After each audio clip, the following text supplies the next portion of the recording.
வணக்கங்க ராம். திருக்குறள் சொல்லி ஆரம்பிக்கீங்களா? அனைவருக்கும் வணக்கங்க. மற்றும் ஒரு சிறப்பு இலக்கியர்கள் வந்து உங்களை எல்லாரையும் சந்திக்கிறதுல மிக்க மகிழ்ச்சி. இன்னைக்கு சிறப்பு இலக்கியர் என்னன்னா, ஒண்ணு நம்ம கொத்தமங்கலம் சுப்பையாவுடைய நினைவு நாள். நினைவு நாள்னா வந்து அவர் உடலளவில் மறைஞ்ச நாள். ஆனா அவருடைய தமிழ் எழுத்துக்கள் இருக்கிற வரைக்கும் என்னைக்குமே வந்து அவர் வாழ்ந்துட்டு தான் இருப்பாரு. அவர் உடலளவில் நம்ம அறிஞ்ச நினைவு நாளை வந்து இன்னைக்கு கடைபிடிக்கிறோம். அது அவரை பத்தி பேச போறோம். அவருடைய புதினங்கள், அவருடைய கதை, கட்டுரை, கவிதை, பாடல்கள், அவருடைய திரைப்பட அனுபவங்கள், அதை பத்திலாம் வந்து நம்ம இன்னைக்கு பகிர்ந்துக்க போறோம். அதுல இன்னொரு மகிழ்ச்சி என்னன்னா, அவருடைய மகள், கடைசி மகள் திரும்ப காந்தி சுந்தர் நம்மளோட இணைஞ்சிருக்காங்க. நம்ம வந்து நேரடியாக நிகழ்ச்சிக்கு போயிடலாம். நிகழ்ச்சி ஆரம்பிக்கும் போது நம்ம எப்பவுமே திருக்குறளோட ஆரம்பிப்போம். இன்னைக்கு திருக்குறள் சொல்ல வராங்க சரண்யா. சரண்யா வாங்க சரண்யா. நன்றி ராம். இன்னைக்கு வந்து நான் சொல்ற திருக்குறள் வந்து அவை அஞ்சாமை. பல்லவை கற்றும் பயனிலரே நல்லவையுள் நன்கு செலச் சொல்லாதார்.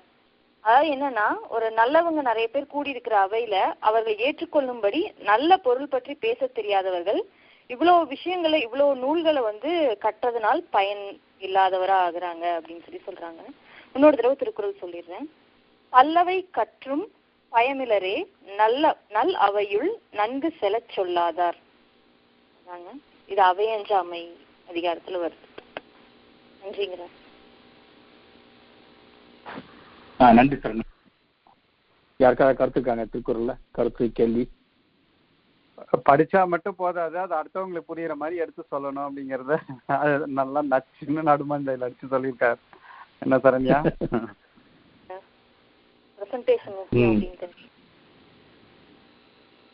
சரிங்க, நம்ம நிகழ்ச்சிக்கு போயிடலாம். அதாவது ஒரு சின்ன கமெண்ட், இது விவாதத்துக்குரிய பொருளா போயிடும். அப்புறம் நமக்கு கொத்தமல்லி சுப்புக்கு நேரம் இருக்காது. அதனால அந்த கமெண்ட்டை கடைசியில வச்சுக்கலாம்னு பாக்குறேன். பரவாயில்லையா? சொல்றீங்க, பரவாயில்ல. திருக்குறள் நிகழ்ச்சி சம்பந்தப்பட்டதா சொல்லிடலாம். இல்ல, நம்ம இந்த பொருள் எடுக்கிறது வந்து, அதாவது இப்ப எனக்கு மேடையில பேச தெரியலன்னு வச்சுக்கோங்க, அதுக்காக நான் எதையுமே கத்துக்க கூடாதுங்கிறாரா? எதையுமே படிக்க கூடாதுங்கிறாரா? எனக்கு மேடையில பேச தெரியாதுன்னு வச்சுக்கோங்க, அப்ப நானும் அதுக்காக வேற எந்த நிலையுமே படிக்க கூடாதா? என்னுடைய மன திருப்திக்காக, என்னுடைய அறிவுக்காக, என்னுடைய ஆற்றலுக்காக நான் படிக்க கூடாது அப்படின்னு வள்ளுவர் சொல்றாரா? என் கேள்வி அதுதாங்க. எனக்கு தெரிஞ்சு என்ன சொல்றாங்க அப்படின்ட்டு என்னோட புரிதல்ல சொல்றேன் நானு. இந்த அவைக்கு வந்து எது தேவையோ அது பேசுறதுக்கு வந்து தெரியலன்னா அது வந்து இவ்வளவு தூரம் படிச்சு பிரயோஜனம் சொல்றாங்க. அது பேச தெரியாத அவைக்கு வர்றவங்களுக்கு தான் அந்த கணக்கு வருது இல்லைங்களா? அவைக்கு வர்றவங்களுக்கு தான் அந்த கணக்கு வருது. பொதுப்படையா சொல்லக்கூடாதுங்கிறது சொல்ல வரேன். அவைக்கு வந்து பேசணும்னு ஆசைப்படுறவங்க அவங்களுக்கு இன்னொரு ஔவையார் பாடல் கூட அதை பத்தி இருக்கு. நீட்டோல் நடுவில் இந்த ஓசையா நின்றவன் அப்படின்னு ஒரு பாடல் கூட இருக்கு. அது மாதிரி அவைக்கு வந்து பேச தெரியாம இருக்கிறவங்க படிச்ச பிரயோஜனம் இல்லை, அதை ஒத்துக்கிறேன். ஆனா ஒரு அந்த கருத்தை கொஞ்சம் எக்ஸ்பேண்ட் பண்ணி நம்ம வந்து பேசவே தெரியாதவங்க வந்து படிக்க கூடாதுங்கிற மாதிரி கொண்டு போக கூடாதுங்கிறது தான் என்னோட வாதம். அது சரியாதான் ஐயா சொல்றீங்க. இது அவைக்காக அவையற்றம்ன்றதால அவையில அதான் முக்கியம். அதை வந்து அந்த விளக்கம் கொடுக்கும் போது அந்த அவைங்கிறதுக்கு ஸ்ட்ரெஸ் பண்ணி ஆகணும். நான் சொல்றது புரியுதுங்களா? அவைங்கிறத ஸ்ட்ரெஸ் பண்ணா தான் அதுக்கு பலன் இருக்கு. சரியா சொல்றீங்க. ஆமா, வேற ஒன்று இல்லை. அதான் கமெண்ட். நன்றி. சரி, நம்ம நிகழ்ச்சிக்கு போயிடலாங்க. இன்னைக்கு நம்ம கொத்தமங்கலம் சுப்பு பத்தி பேசுறோம். அவருக்கு வந்து பன்முகத்தன்மைன்னு நம்ம பல பேருக்கு சொல்றோம். இவருக்கு வந்து இவர் தான் உண்மையில பன்முகத்தன்மை நிறைய உள்ள ஆளுன்னு தோணுது எனக்கு. இவர் வந்து பாத்தீங்கன்னா ஒரு பெரிய வில்லுப்பாட்டு கலைஞர், சிறந்த வில்லுப்பாட்டு கலைஞராக இருந்திருக்காரு. அப்புறம் எழுத்தாளர்னா புதினங்கள் எழுதியிருக்காரு. 150க்கும் மேற்பட்ட சிறுகதைகள் எழுதியிருக்காரு. 100க்கும் மேற்பட்ட நாடகங்கள் எழுதியிருக்காரு. அப்புறம் 3000க்கும் அதிகமான நாட்டுப்புற பாடல்கள் எழுதியிருக்காரு. காந்தி, உங்களுக்கு ஒரு வேண்டுகோள். நாங்க சொல்ற எல்லா தகவலுமே வந்து கூகுள்ல இன்டர்நெட்ல தேடி எடுத்ததுதான். சில சமயங்கள்ல வந்து கூகுள் தப்பா சொல்லியிருக்கோம். நாங்க ஏதாவது தப்பா சொன்னோம்னா நீங்க உங்களுக்கு தப்புன்னு தோணுச்சுன்னா நீங்க எப்போ தயங்கவே தேவையில்ல, குறுக்கிட்டு தவறுன்னு சொல்லலாம். நான் சொல்ற கருத்து சரிங்க. இந்த மாதிரி எழுத்தாளர் புதினங்கள், சிறுகதைகள், நாடகங்கள், நாட்டுப்புற பாடல்கள், அப்புறம் சினிமாவுக்கும் பாட்டு எழுதியிருக்காரு. அப்புறம் திரைப்படத்தில் நடிச்சிருக்காரு, பல திரைப்படங்கள் நடிச்சிருக்காரு, சில திரைப்படங்களை இயக்கியிருக்காரு. நாம் இன்னைக்கு பேச போறது வில்லுப்பாட்டு, எழுத்து, கவிதை, இந்த 3 தான் முக்கியமா பேச போறோம். இருந்தாலும் அவர் நடிப்பையும் இயக்கத்தையும் விட்டுட்டான்னா முழுமை அடையாது அவருடைய பேச்சுனால. கடைசியா நேரம் இருந்துச்சுன்னா அவருடைய நடிப்பு அனுபவத்தையும் இயக்குனர் அனுபவத்தையும் கொஞ்சம் பகிர்ந்துக்குப்போம். நம்ம முக்கியமா வில்லுப்பாட்டு, கவிதை, புதினங்கள் இதை பத்தி தான் இன்னைக்கு பேச போறோம். இன்னைக்கு எப்படின்னா, முதல்ல வில்லுப்பாட்டு பத்தி கலை பேசுவாங்க. அவங்க பேசி முடிச்ச பிறகு அதை பத்தின கலந்துரையாடல். காந்தி அவர்கள் அவங்க கருத்து சொல்லுவாங்க, நாமளும் கருத்துக்கலாம். அப்புறம் எழுத்தாளர்கள் அந்த எழுத்தை பத்தி, இந்த புதினங்கள் அதை பத்திலாம் பிரவீனா பேசுவாங்க. அதை முடிஞ்சு நம்ம மறுபடியும் கலந்துரையாடலாம். அப்புறம் கடைசியா பாடல்கள் பத்தி நான் பேசுவேன். எப்போ வேணாலும் அது ஒரு கலந்துரையாடல இருந்துட்டு போயிடலாம். ஒருத்தர் பேசி ஒருத்தர் கேட்கணும் அப்படின்ற மாதிரி இல்லாம அந்த ஃபார்மேட் தாங்க இன்னைக்கு போறோம். முதல்ல வில்லுப்பாட்டு பத்தி கலை பேசுறாங்க. வாங்க கலை. வணக்கங்க. நன்றி ராம். வணக்கங்க அனைவருக்கும். இன்னைக்கு நம்ம நிகழ்ச்சியில இணைந்திருக்கிற கொத்தமங்கலம் சுப்பு அவர்களுடைய மகளுக்கும் நன்றிங்க. நீங்க எங்க கூட கலந்துக்கிட்டதுல மிக்க மகிழ்ச்சி. கொத்தமங்கலம் சுப்பு பத்தி நம்ம ராம் அவங்க சொன்னாங்க. அவரோட திறமைகள் பன்முக திறமையானவர். அதுல நான் எடுத்து பேசணும் அப்படின்னு நினைச்சது வில்லுப்பாட்டு. எனக்கும் வில்லுப்பாட்டுக்கும் ஒரு சில உறவு பந்தம் இருக்கிற மாதிரி இருக்கிறதுனால எனக்கு என்னமோ அவரோட வில்லுப்பாட்டை பத்தி பேசணும்னு ராம் சொன்னோன்னு ரொம்ப பிடிச்சிருந்துச்சு. சரி, அதை ஒரு பாட்டாவே பாடிடுவோமே அப்படின்னு நமது தோழிகளின் விருப்பத்தின்படி நானும் இந்த இதை செய்யலான் இருக்கிறேன். இப்பதாங்க ராம் மெசேஜ் போட்ட பிறகுதான் நான் எழுத ஆரம்பிச்சு நாங்க மெட்டு வச்சு பாடுறோம். ஏதாவது பிழை இருந்தா தயவு செய்து மன்னிச்சுக்கோங்க. பாடலாங்க. சந்தனத்தம் என்று சொல்லியே வில்லினில் பாட வந்தருள்வாய் கலை மகளே, கலை மகளே. சந்தனத்தம் என்று சொல்லியே வில்லினில் பாட வந்தருள்வாய் கலை மகளே, காந்தி மகான் கதையினை வில்லி நிலை பாடி சென்ற, காந்தி மகான் கதை தன்னை வில்லி நிலை பாடி சென்ற, கொத்தமங்கல சுப்பு அவர் மகான் சொன்ன கதையினை பாட வந்தோம். கொத்தமங்கல் சுப்பு பாட வந்தோம்.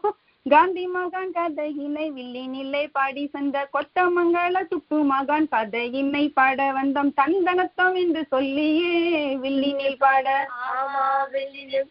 வந்தருள்வாய் கலை மகளே, பாட பாட. கொத்தமல்லியா குழம்பு போடுறதா? சரியா கேட்டப்போ, கொத்தமல்லி போட்டாதான் குழம்பு மணக்கும். ஆனா நம்ம கொத்தமங்கலம் சுப்பு என்றாலே தமிழ் மணக்குதே. தமது பாட்டாலும் கவிதையாலும் புதினத்தாலும் திரைக்கதை வசனத்தாலும் நடிப்பாலும் மணப்பதுதான் நமது கொத்தமங்கலம் சுப்பு அவர்கள். கொத்தமங்கலம் சுப்பு அவர்களுக்கு மிகவும் பிடித்த சொல் என்ன தெரியுமா? என்னது? ஒன்று ஒழுக்கம், மற்றொன்று தேசபக்தி. தாலாட்டு பாடலில் கூட தேசபக்தியை புகுத்தினார் நமது சுப்பு அவர்கள். கோட்டை அதன் மேலே கொடி கம்பத்து உச்சியிலே, கம்பத்து உச்சியிலே, கோட்டை அதன் மேலே கொடி கம்பத்து உச்சியிலே, கம்பத்து உச்சியிலே, நாட்டி வைத்த கொடி காண, நாட்டி வைத்த கொடி காண, நம் குமரன் வந்தானோ, நம் குமரன் வந்தானோ. கோட்டை அதன் மேலே கொடி கம்பத்து உச்சியிலே, நாட்டி வைத்த கொடி காண நம் குமரன் வந்தானோ, நம் குமரன் வந்தானோ என்று தாலாட்டில் கூட தேசபக்தியை புகட்டியவர் சுப்பு. நமது தேசம் விடுதலை பெற்ற பின்பு விடியற்காலை வானொலியில் அவரது எழுதிய பாடல்தான் ஒளிபரப்பானது என்பதை எவ்வளவு பெருமை என்று தெரியுமா உங்களுக்கு? ஆமா. காந்தியடிகளின் பால் மிகுந்த பக்தியும் பாசமும் கொண்ட சுப்பு அவர்கள் காந்தியடிகளின் சரித்திரத்தை அகில இந்திய வானொலி நிலையத்தில் சுமார் 2 ஆண்டுகளாக வில்லிசை நிகழ்ச்சி நடத்தி தமது நகைச்சுவையாலும் எளிமையாலும் எல்லா தரத்து மக்களின் மனதிலும் இடம் பிடித்தார். இவருக்கு வில்லுப்பாட்டு ரொம்ப பிடிக்கும்னா இது மாதிரி என்ன நிறைய பாடல் எழுதியிருக்காரா? ஆமா, சரியா கேட்டீங்க. இலக்கிய வில்லிசை, தெய்வீக வில்லிசை, மருத்துவ வில்லிசை, சமுதாய வில்லிசை என வில்லிசையில் அவரின் பங்கு அளப்பரியது. இவ்வாறாக வில்லிசையில் புகழ்பெற்ற சுப்புவின் கவிதை மற்றும் புதினங்களின் பரிமாணங்களை பற்றி நமது நண்பர்கள் என்ன சொல்கிறார்கள் என்று சொல்லிடுவோமா? வாலிபாடலாமா? வந்தே மாதரம் வந்தே மாதரம் வாழியவே பல்லாண்டு காலம் வாழியவே பல்லாண்டு காலம் வாழியவே பல்லாண்டு காலம் வாழியவே பல்லாண்டு காலம் சிறியோருக்கும் பெரியோருக்கும் எங்கள் அன்னை உயிர்தானே. ஆகா, வாழியவே பல்லாண்டு காலம் வாழியவே பல்லாண்டு காலம் வாழியவே பல்லாண்டு காலம். நன்றி, வணக்கம். சூப்பர் சூப்பர் கலை. சூப்பர் கலை. ஓ, நன்றிங்க. நீங்க ஆமா வில்லிசையில நல்லா சிறப்பா இருந்தது. கலை மதுனிகா, பெரியவன் பேர் மறந்துச்சு, கருணிகா. கருணிகா கருணிகா, எல்லாருக்கும் வாழ்த்துக்கள். கலை ரொம்ப நல்லா பண்ணீங்க கலை. சங்கர், உங்களதான் மிஸ் பண்றோம். நீங்க சொல்லவே இல்லை. அந்த ஒரு பாட்டுலயே அவ்வளவு ஒரு செய்தியும் சொல்லிட்டீங்க கலை. அதுதான் ரொம்ப இசையோட சொன்னது வந்து சூப்பர். மதுனிகா தரிசிகா ட்ரெயின் பண்ணது நல்லா இருந்துச்சு. அவங்களுக்கும் ஹேட்ஸ் ஆஃப். சிறப்பு கலை. குறுகிய காலத்துல வந்து எழுதி பண்ணீங்க, ரொம்ப சிறப்பு கலை. காந்தி, உங்களுடைய கருத்து நீங்க ஏதாவது சொல்லலாம் காந்தி. கலை நிறைய ஆராய்ச்சி பண்ணிருக்கீங்க கலை, ரொம்ப பெருமையா இருந்தது. நீங்க வந்து அப்பாவோட பாட்டு எடுத்து, அப்புறம் அப்பா ஒழுக்கம், தேசப்பற்று எல்லாம் கொள்கையை வச்சிருந்தாருலாம் நிறைய ஆராய்ச்சி பண்ணி நீங்க எழுதினது மட்டும் இல்லாம குழந்தைகளையும் ரொம்ப அழகா ட்ரெயின் பண்ணது ரொம்ப சந்தோஷம் கலை. அழகா இருந்தது. இப்போ இதுல நான் என்ன சொல்லணும்னா, இந்த வில்லு பாட்டுங்கிறது ஆக்சுவலா அப்பா வந்து ஃபர்ஸ்ட் இது ஆரம்பிச்சது எப்படின்னா காலட்சேபம் மாதிரிதான் பண்ணிட்டு இருந்தாரு. காலட்சேபத்துல முழுக்க முழுக்க நாட்டு பாடல்கள் தான் இருக்கும். பேச்சும் வந்து அந்த காரைக்குடி தமிழ் அதுதான் இருக்கும். அவருக்குள்ளேயே அந்த மண் வாசனை தான் அதிகம். அவருக்கு வந்து மண்ணாங்கட்டி கவிஞர்னு கூட ஒரு பேர் உண்டு. ஒரு வாட்டி காஞ்சி மடத்துல போய் பண்ணினார்.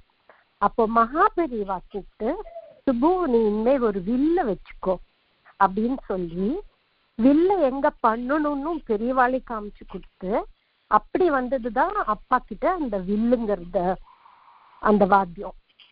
அதுக்கப்புறம் அவர் அதை வந்து வில்லு பாட்டுன்னே சொல்ல ஆரம்பிச்சிட்டார். அண்ட் இப்ப மீதி வில்லு பாட்டுல எல்லாம் வந்து இப்ப கலை ரொம்ப அழகா பாடின மாதிரி தந்தனத்துவம் என்று சொல்லியேன்னு தானே ஆரம்பிப்பாங்க. ஆனா அப்பாவோட பாணியில வந்து அவர் எப்பவுமே வச்சிருந்தது ஒரே ஒரு பாட்டு தான், ஓம் சக்தி ஓம் சக்தி ஓம் பராசக்தி ஓம் சக்தி ஓம் சக்தி ஓம். அதை வச்சுதான் ஆரம்பிப்பாரு. இது ரெண்டு தான் நான் சொல்லணும்னு நினைச்சேன். அப்புறம் எனக்கு ரொம்ப பிடிச்ச அப்பாவோட வில்லு பாட்டுன்னு பாத்தீங்கன்னா, வெள்ள மருவத்துல 100 வெட்டு பாக்கு உழக்கு ஆறு, வெள்ள மருவத்துல 100 வெட்டு பாக்கு உழக்கு ஆறு, நல்ல 8 ஓல 4 நல்லா மடிச்சு தட்டுல வச்சு கொண்டாடி, நம்ம பயல படிக்க போடுவோம் நாடி, சட்டாம் பிள்ளைக்கு சாய வேட்டி, சாமிக்கு ஒரு தூய வேட்டி, திட்டமாக வாத்தியாருக்கு திருவப்பூர் ஜரிக வேட்டி வாங்கி, சிறிய ஓலை பெட்டிக்குள்ளர தாங்கி. அப்படின்னா கல்விக்கு, அது வந்து மகாத்மா காந்தியோட இதுல சொல்வார், கல்விக்கு முக்கியத்துவம் கொடுத்து வெள்ளை மாறு வெத்து பாக்கு இதெல்லாம் வச்சு சட்டாம்பிள்ளைன்னு அந்த காலத்துல இருப்பாராம். அவருக்கு சாய வேட்டியான், சாமிக்கு தூய வேட்டியான், வாத்தியாருக்கு ஜரிக வேட்டியான். அந்த காலத்துல வந்து ஒரு ஓலை பெட்டியை திறந்தா துணி வெளியில வரும்னு சொல்லுவாங்க தெரியுமா? அந்த மாதிரி ஒரு ஓலை பெட்டியில வச்சு போய் கொடுப்போம். கொடுத்துட்டு அந்த வாத்தியார் என்ன சொல்வாராம், அப்பா வடக்குப்பாமவனே அங்கே போய் குந்தி கொடா, எப்பவும் குருவின் பக்தி மனசில் இருக்க புரிஞ்சு கோடராமா, அட இப்பவே நேரம் பாடும் சொல்லலாமா, ஆளு காட்டி விரல போட்டு அது குழியில உரல போட்டு 4 மந்தத்தை ஒசந்தத நல்லா தெரிஞ்சுக்கோடா சாமி, ஹரிஹி ஹரிஹி ஹரிஹி. அதாவது அந்த உளுந்த போட்டு அந்த வாத்தியார் அந்த அரிக்குழியில வச்சு ஹரி ஹரி ஹரின்னு சொல்லி ஆரம்பிப்பாராம். இந்த மாதிரியாகத்தானே மகாத்மா காந்தியும் ஒரு பள்ளியில் சேர்ந்தார் அப்படின்னு அந்த பள்ளிக்கு கல்விக்கான முக்கியத்துவத்தை சொல்வார். பனைமரம் ஏன் வசந்திருக்கு தெரியுமா? ஏன்னா அதுலதான் ஏட்டுச்சுவடிகள் கல்வி வந்தது அப்படின்றார்.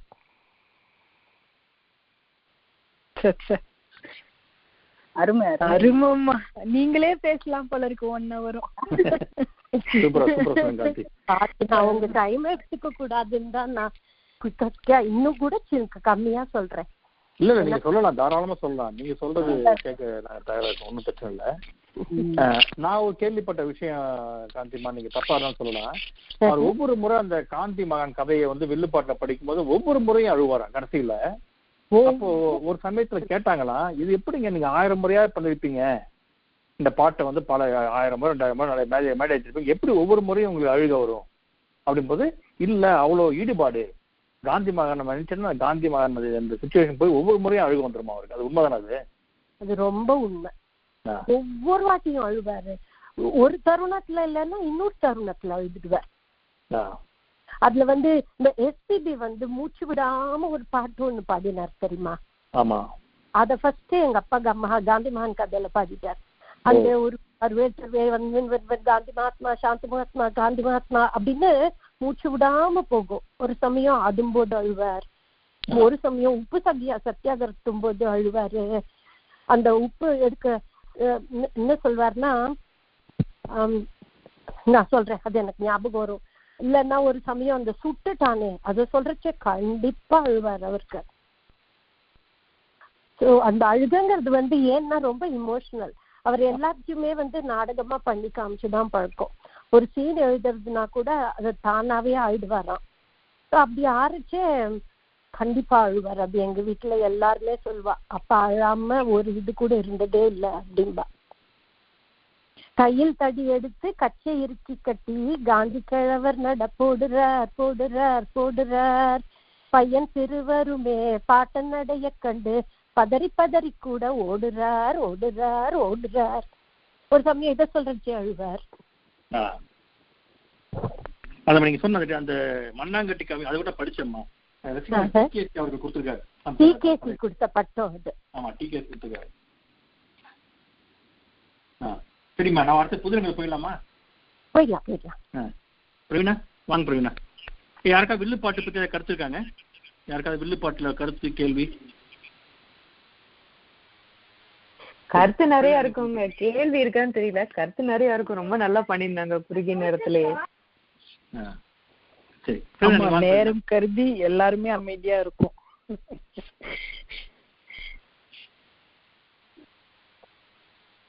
சரிங்க, நான் தொடங்குறேன். கொத்தமங்கலம் சுப்பு அவர்களுடைய இலக்கிய படைப்புகள் அப்படின்னு பார்க்க போனா 4 நாவல்கள் எழுதியிருக்காங்க. அதுல ஒரு கவிதை தொகுப்பும் இருக்கு, மஞ்சு விரட்டுன்னு. 150 சிறுகதைகளும் 100க்கும் மேற்பட்ட நாடகங்களும் எழுதியிருக்காங்க. இதுல ராவ் பகதூர் சிங்காரம் என்கின்ற புதினம், பொன்னிவனத்து பூங்குயில் அப்படிங்கிற புதினம், பந்தநல்லூர் பாமா என்கின்ற புதினம், தில்லானா மோகன் அம்பாள் என்கின்ற புதினம் 4மே இருக்கு. நபியிலேருந்து சொல்லியிருக்கேன். நிறைய ரொம்ப ஃபேமஸா இருக்கக்கூடிய நாவல்கள் இந்த 4மே. இதுல பொன்னிவனத்து பூங்குயில் என்பது மற்றும் ஒரு வரலாற்று புதினமா இருக்குது. ராவ் பகதூர் சிங்காரம்ங்கிறது மதுரை மக்களுடைய இதை சொல்ற வாழ்க்கையை சொல்றக்கூடிய புதினம்னு நினைக்கிறேன். பந்தநல்லூர் பாமா புதினம்ங்கிறதும் ஒரு நாட்டிய பெண்மணி.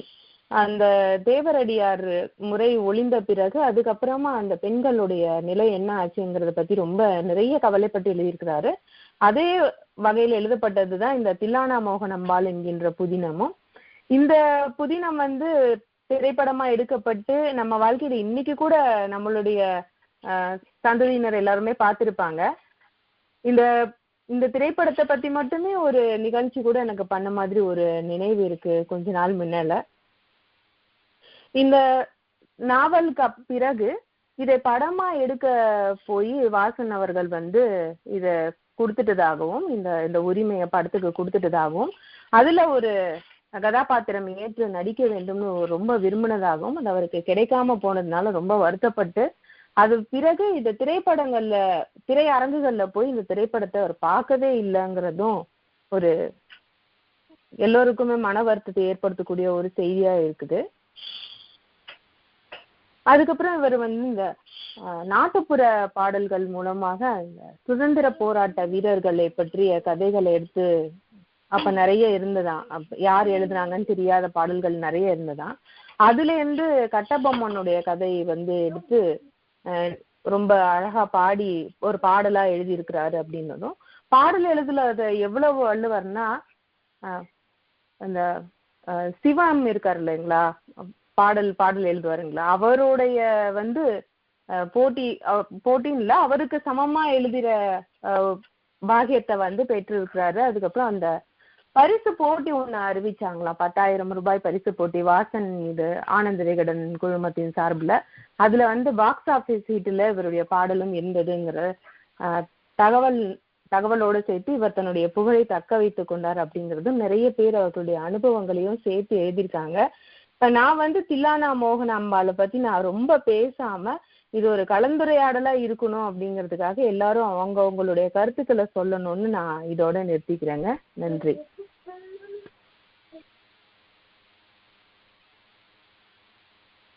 தில்லானா மோகன அம்பாள் அதாவது காந்தி ஒரு 2 நிமிஷம் கழிச்சு நீங்க பேசலாம், மத்தவங்க கிட்ட ஒரு ரவுண்டு கருத்து கேட்டு வந்துடுவோம். தில்லானா மோகன அம்பாள் பத்தி உங்க கருத்து ஏதாச்சும் இருந்தா சொல்லாங்க, யாரா இருந்தாலும் ஏதாச்சும் அனுபவங்கள். நிச்சயமா உங்க அப்பாவோ அம்மாவோ உங்க சொந்தக்காரங்க கேட்டுருக்கலாம். இந்த படத்துடைய பாதிப்போ நாவல பாதிப்பு இல்லாம நம்ம முந்தைய தலைமுறை இருந்திருக்க முடியாதுன்றது என்னுடைய கருத்து. நீங்க ஏதாவது இருந்தா சொல்லலாம். வணக்கங்க, நான் சுரேஷ். சுரேஷ் சொல்லுங்க. சுரேஷ், நான் வந்து சின்ன வயசுல இருக்கிறப்ப வந்து வானொலியில வந்து ஒளிச்சித்திரம் கேட்பேன். கொத்தமங்கலம் சுப்புன்னு 8:30 மணிக்குன்னு நினைக்கிறேன் வந்து புதின பக்கங்கள் அப்படின்னு சென்னை வானொலியில வரும். அது தொடர்ந்து வந்து அதை வாசிப்பாங்க ஒளிச்சித்திரம். அது நிறைய கேட்டிருக்கேன் நான். அதுதான் எனக்கு வந்து எப்பயுமே கொத்தமங்கலம் சுப்புன்னா அதுதான் ஞாபகம் வரும். நான் காந்தி கிட்ட கூட அதை ஏற்கனவே பகிர்ந்துருக்கிறேன். ரொம்ப அதுல இருக்கிற கதாபாத்திரங்கள் எல்லாம் உயிரோட வரும். அப்படி நம்ம காதுல கேட்டு நம்மளே கற்பனை எல்லாம் வச்சுக்கலாம். படம் அப்பெல்லாம் நான் பார்க்கல, பட் அந்த ஒரு உங்களுக்கு ஒரு உருவகம் கொடுக்கறது மாதிரி நல்லா இருக்கும் அந்த ஒளிச்சித்திரம். நீங்க சொல்றது எனக்கு புரியுது சுரேஷ். அந்த ஒளிச்சித்திரம் நடக்கும்போது நான் ஏதாவது டிஸ்டர்ப் பண்ண வச்சுங்களேன், அடி விழு எங்க வீட்டுல. மேனகா பேசாதான் நினைக்கிறேன். மேனகா. ஆமாங்க.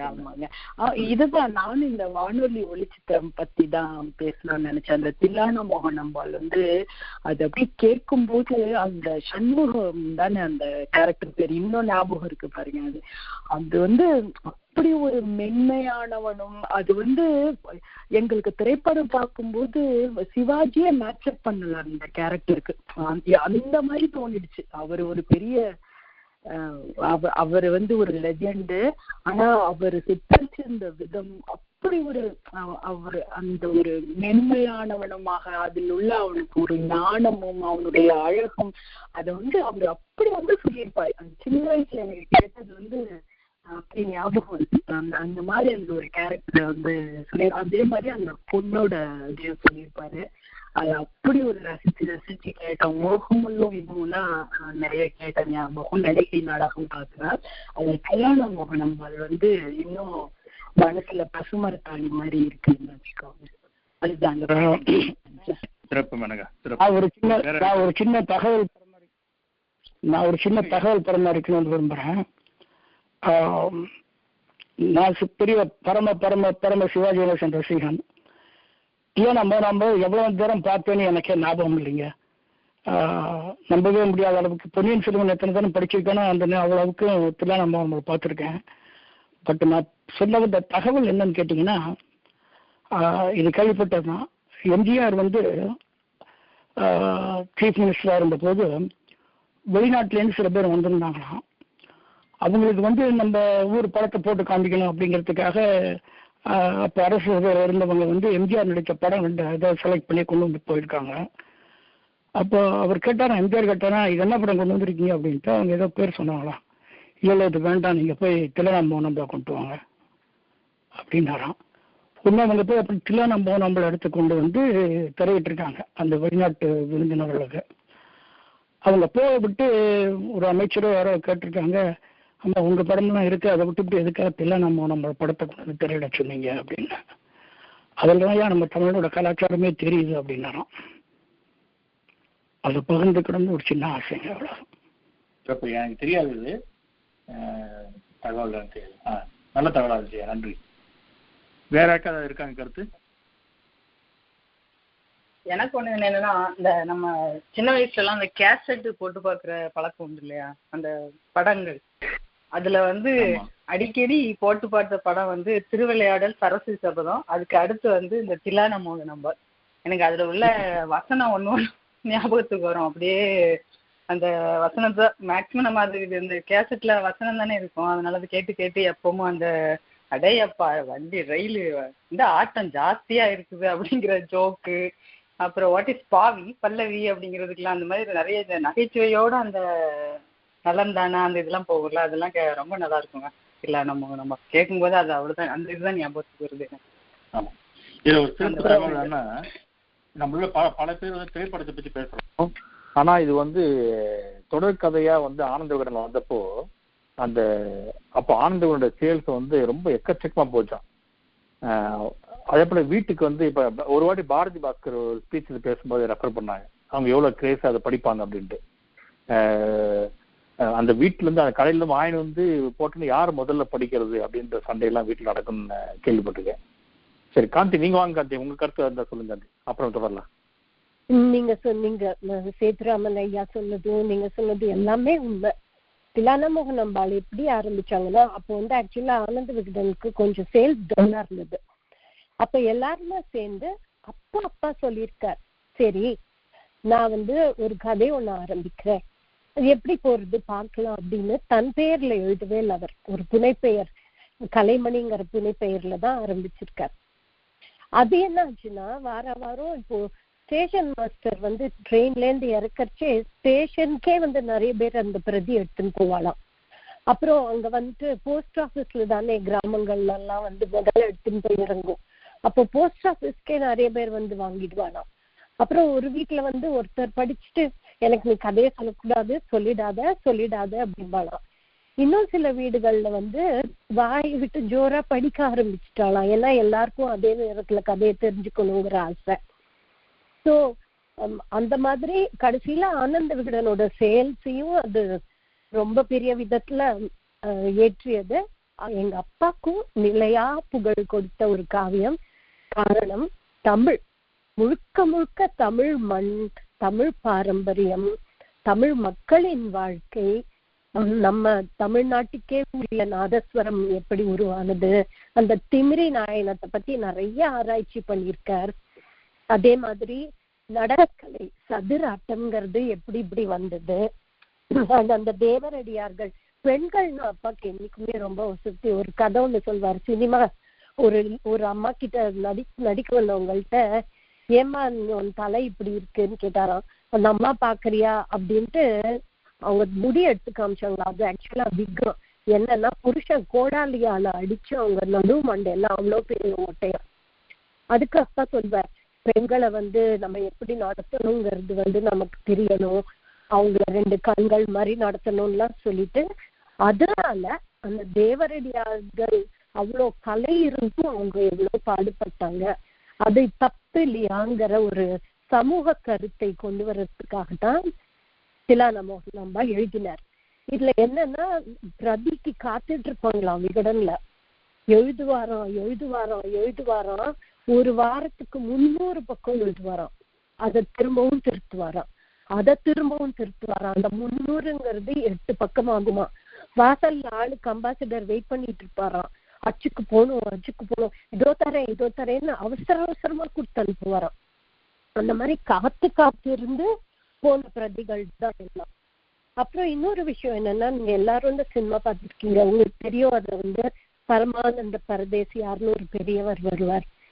அவர் யார வச்சு அப்பா எழுதினார்னா, பித்துக்குளி முருகதாஸ்னு ஒரு பாடகர் இருந்தார், உங்களுக்கு எல்லாம் தெரியும். அவர் எங்க வீட்டுக்கு ஒரு குரு மாதிரி, அப்பாவும் அவரும் அவ்வளோ நண்பர்கள். அவருக்கு பிரம்மானந்த பரதேசின்னு ஒரு குரு இருந்தார். அந்த குருவை மனசுல வச்சுதான் அப்பா பரமானந்த பரதேசியாருங்கிற கேரக்டர் உருவாக்கினது. எப்பவுமே இயல் வாழ்க்கையில இருக்கிற நிறைய சம்பவங்களை வச்சுதான் அப்பா கதை எழுதினதும் சரி, கவிதை எழுதினதும் சரி, எல்லாமே அப்படி எழுதினதுதான். ஆனா இன்னொன்னு பெரிய சுவாரஸ்யமான விஷயம் என்ன நடந்ததுன்னா, நிஜமாவே ஆனந்த விகடன்ல இதை ஒரு கல்யாணமா நடத்தினாங்க.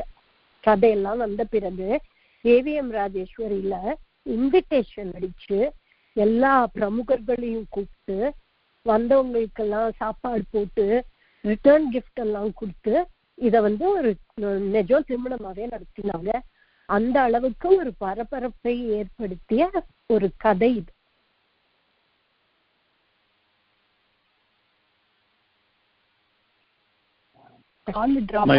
இருக்குங்க. காத்து இருக்கீங்களா? இருக்காங்க அவங்க.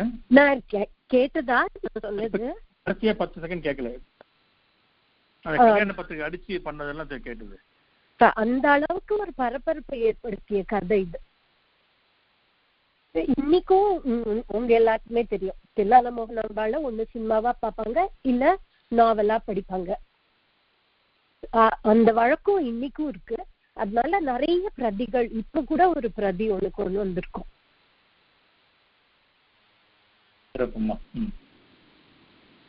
இதை பத்தி சொல்லணும்னா நிறைய சொல்லலாம், பட் நேரம் இல்லைங்கிறதுனால நான் மேலோட்டமா சொல்றேன். மத்த யாராவது கருத்து இருக்காங்க? யாருக்காவது அந்த தகவல் உண்மைதானா? அதாவது அந்த படமா எடுக்கும் போது அந்த நாகேஷ் நடிச்ச கேரக்டர்ல தான் நடிக்கணும்னு ஆசைப்பட்டதாகவும், அது அவர் கிடைக்கலன்ற வருத்தத்தில் இருந்தாரு, அதனால படத்தை கூட அவர் பார்க்கல அப்படின்ற தகவல் உண்மைதானா? அந்த தகவல்லாம் உண்மை இல்லைங்க. அந்த தகவல்லாம் உண்மை இல்ல. நடுவுல கொஞ்சம் குழப்பம் இருந்தது. அதாவது அப்பா மேல இருந்த உரிமையினால அப்பாக்கு தெரியாம வாசனதை வித்துட்டேன் ஏபிஎன்க்கு. அதனாலதான் தமிழ் உலகத்திலேயே ஒரு உலுப்பு உலுப்பியதே, கதை எழுதியவனின் உரிமை கதைக்கா அல்லது பத்திரிகைக்கா அப்படின்னு ஒரு பெரிய சர்ச்சையே வந்தது அது. சோ நான் சொல்றது உங்களுக்கு எல்லாம் புதுசு இல்ல. அதனால ஒரு கொஞ்சம் மனஸ்தாபம் இருந்ததுதான்.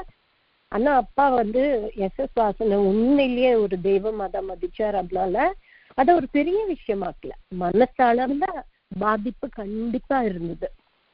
அது கூட இப்ப நீங்க பாத்தீங்கன்னா ஒவ்வொரு பத்திரிகையில ஒவ்வொன்னு எழுதுவாங்க. ஒருத்தங்க அவருக்கு 20,000 ரூபாய் கொடுத்தாமாங்க, ஒருத்தன் இவ்வளவு கொடுத்தாமாங்க. நான் சொல்றேன் உண்மை என்ன நடந்துட்டுன்ட்டு. 10,000 ரூபாய் கொடுத்தேன். மொத்தமே அப்பாக்கு தில்லான மோகனாம்பாளுக்கு கிடைச்சது 10,000 தான். அத வாசன் அப்பா கிட்ட கொடுத்துட்டாரு. டே நான் வித்துட்டேன்டா, ஏபிஎன்ட்ட இந்தாடா அப்படின்னு சொல்லி கொடுத்தாராம். அப்பா வாங்கிட்டார். அது முடிஞ்ச அப்புறம் அப்பாவுக்கு கேட்ராக்ட் சர்ஜரிக்கு ஹாஸ்பிட்டலுக்கு போயிட்டாரு எக்மோர்ல. அப்போ ஏபிஎன் அப்பா கிட்ட பணம் கொடுத்துருக்க. அண்ணா நான் வாசன் அண்ணா கிட்ட வாங்கிட்டேன், இந்தாங்க பணம். அப்பா அதை திருப்பி கொடுத்து, எனக்கு ஏற்கனவே வாசன் இந்த பணத்தை கொடுத்தாச்சு, நீ படத்தை பண்ணி நன்னாயிருன்னு ஆசீர்வாதம் பண்ணி அனுப்பிச்சார். இதுதான் உண்மை. சிறப்புமா. இது என்ன கேள்விப்பட்டிருக்கேன். ஆனா அது கடைசியில வரைக்கும் கோவப்பட்டு அந்த படத்தை பார்க்காம இருந்தாருன்ற தகவல் தான் புதுசா இருந்துச்சு எனக்கு. பார்க்காத காரணம் தனக்கு நாகேஷ் ரோல் பண்ணணுங்கிறது கிடையாது. பார்க்காத காரணம் இந்த மனசு வருத்தம் ரொம்ப இருந்துச்சு அப்பா கிட்ட. என்னது இந்த மனசு வருத்தம், லைக் அவருக்கு தெரியாம அது வெட்டப்பட்டது கொஞ்சம் அவரை பாதிச்சு. அதனால அவர் கடைசி வரைக்கும் பார்க்கல அந்த படத்தை. ரொம்ப ஆச்சரியமா இருக்கு.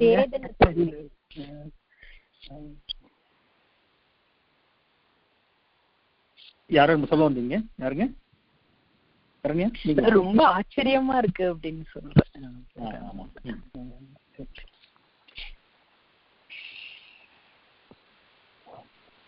வேற யாருக்க கருத்துக்காங்க இந்த படத்துல? நாகேஷ் வீட்டுக்கு வந்தார், மனோரமா ஆச்சு வீட்டுக்கு வந்தாங்க. எல்லாரும் அதுக்கப்புறமே எங்க அப்பா போன போது எங்க அம்மா போன போதெல்லாம் எல்லாரும் வருவாங்க. ஏன்னா அவங்கள எல்லாரையும் புகழுக்கு உச்சத்துக்கு எடுத்து போனது இந்த படத்துல அவங்க நடிச்சது தானே. ஆமா, அதெல்லாம் நாங்க மறக்க முடியாத விஷயங்கள். ஆமா, சிறப்புமா. சரி பிரவீனா, நீங்க தொடரலாம். பிரவீனா வேற கருத்து இருந்துச்சா?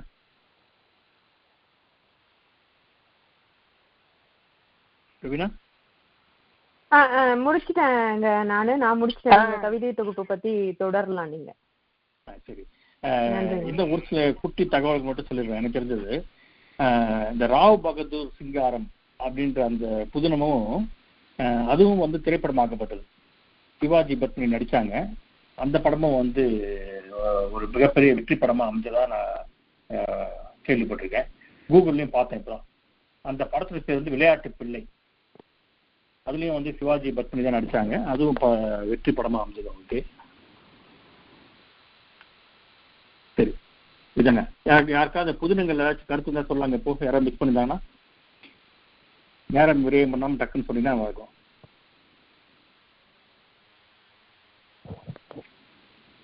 சரி, நான் கவிதைக்கு போயிடுறேன். நான் வந்து இப்போ சொல்லுங்க. ஒரே ஒரு கவிதைக்கு ராம் போறதுக்கு முன்னாடி எனக்கு ஒன்னே ஒன்று சொல்லணும்னு ஆசைங்க. கொத்தமங்கலம் சுப்பு அவங்களோட நினைவு பரிசா வந்து ஒரு தடவை நம்ம கதம்பத்துல ஒரு போட்டி நடத்தினாங்க, கதை போட்டி. அதுல வந்து நம்ம ராம் தான் முதல் பரிசு வாங்கினாரு. அதை இந்த இதுல சொல்லிக்கிறதுல உண்மையில ரொம்ப பெருமையா இருக்கு. வாழ்த்துக்கள் ராம். அது நன்றியோடு நினைவு கூர்ந்த நானும் காந்தி அவர்கள் நன்றி சொல்லணும். அது நடந்து ஒரு 3-4 வருஷங்கள் ஆச்சு. சுரேஷ் தான் அப்ப கதம்பத்தின் ஆசிரியரா இருந்தாரு. நான் காலதாமதாக கொடுத்தேன். சுரேஷ் பெரிய மனசு பண்ணி ஏத்துக்கிட்டாரு. நன்றி சுரேஷ். நன்றி சுரேஷ். நன்றி காந்தி.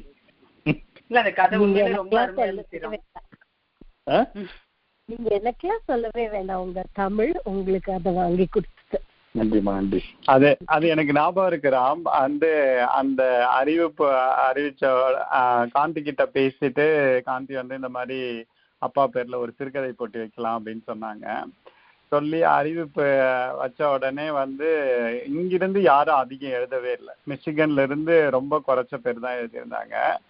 அப்புறம் வந்து இந்தியாவில இருந்து நிறைய பேர், அதாவது நீங்க ஆரம்பிச்சப்ப சொன்ன மாதிரி முன்னாடி தலைமுறையில இருந்த நிறைய பேர் எழுதியிருந்தாங்க. ஒரு 4-5 பேர் வந்து மொத்தம் 10 கதைகள் வந்துச்சு. அதுல 5-6 பேர் வந்து ஒரு 60 வயசு 50 வயசுக்கு மேல இருக்கிறவங்க தான். அதுக்கு கீழே இருக்கிறவங்க வந்து மீதி பாதி பேர், பாதிக்கு பாதின்னு வச்சுக்கலாம்.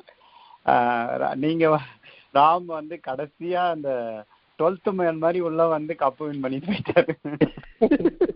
ஆமா, அதுல வந்து நானும் எழுதியிருந்தேன் ஆக்சுவலா. ஆமா, ராமோட உங்க கதை ஞாபகம் இருக்கு, ராமோட கதை எனக்கு எல்லாமே ஞாபகம் இருக்கு. அதுல ஒண்ணு என்னன்னா, நான் ஆசிரியரா நான் வாங்கி எல்லாத்தையும் தொகுத்தன வழியா நான் வந்து அதுல வந்து ஸ்கோர் போடல. நான் வந்து பயஸ்டா இருப்பேன் அப்படின்னு சொல்லிட்டு அதுக்கெல்லாம் நான் வந்து நம்ம இதுல தேர்வு வைப்பாங்க தெரியுங்களா, ஒரு டம்மி நம்பர் கொடுத்து யாரு எழுதுனான்னு தெரியாது யாருன்னு, அதுக்கெல்லாம் நான் ஒரு தனியா ஒரு சீரியல் நம்பர் போட்டு அந்த ஒரு இளைய தலைமுறை ஒருத்தவங்க, ஒரு நடு வயதுக்காரங்க, ஒரு வயதானவர் அப்படின்னு 3 பேரை வச்சு அவங்க கொடுத்த ஸ்கோரை டேலி பண்ணி அதுல வந்ததுல இருந்து செலக்ட் பண்ணதான் ராமோட கதை. சோ ராம் உங்களோட தமிழுக்கு தான் அவங்க சொன்ன மாதிரி அது சேரும். அடுத்து அந்த கதையை வந்து ராம் குழுவுல போடலாம். ஆக்சுவலா அந்த கதை வந்து ரொம்ப நல்லா இருந்துச்சு. அந்த நேரத்துல ராம் எனக்கு அறிமுகம். அதுக்கு முன்னாடி ராம் ரொம்ப தலைப்பு எதுங்க, பெண்மை அப்படின்னு ராம் அந்த கதையோட தலைப்பு வந்து பெண்மை. நீங்க எழுதின கதை வந்து கனவுகள் மெய்ப்பட வேண்டுமோ ஏதோ இல்ல கலை? ஆமா ஆமா ஆமா, நான் அப்பதாங்க எழுதியிருந்தேன். ஆமா, ராமோட கதை வந்து அனுப்பியிருந்தாரு, நான் பார்த்தேன். பயங்கர சூப்பரா இருந்துச்சு. அந்த இது எல்லாமே ரொம்ப நல்லா இருந்துச்சு அந்த கதை. ராம் நீங்க அந்த கதையை போடுங்க. அப்ப எல்லாம் கதை இருக்கீங்க, இப்ப எல்லாம் கதை எழுத மாட்டேங்கிறீங்க சார் வந்து.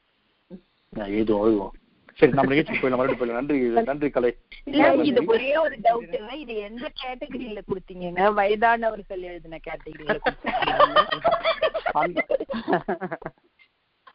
நீங்க நம்ம குழுவின் விதிமுறையை நீங்க மீறீங்க மேனகா. நம்ம வயசை பத்தி பேசவே கூடாது. எல்லாரும் 16 வயசு. அந்த விளக்கத்தை இப்ப விளக்கனா ரொம்ப நேரம் ஆயிடும்ன்றதால நம்ம நிகழ்ச்சிக்கு போயிடலாம் மேனகா. நான் குறிப்பா ஒரு விஷயம் சொல்லணும். சுரேஷ் அதுக்கு நிறைய உழைக்கவும் உழைச்சார், ஒத்துழைப்பும் கொடுத்தார். அந்த நன்றியை நான் என்னைக்குமே சுரேஷ்க்கு சொல்லியானோம். ஆமா, ஒரு எழுத்தாளர் குடும்பத்துல இருந்து நாங்க கேட்கறது ஒரு விஷயம், அதை எடுத்து செயல்பட்டு அது ஏனோ தானோன்னு பண்ணாம அழகா அதுக்கு ஒரு பிளான் பண்ணி அதுக்கு சுரேஷ்க்கு நிறைய நன்றி நான் நிறைய சொல்லியானோம். இன்னைக்கு நான் அதை எடுக்காத காரணம் அவர் ஃபர்ஸ்ட் ஆரம்பிக்கட்டும், அப்புறம் நான் பேசணுங்கிறதுனால தான் அமைதியா இருந்தேன். நன்றிமா.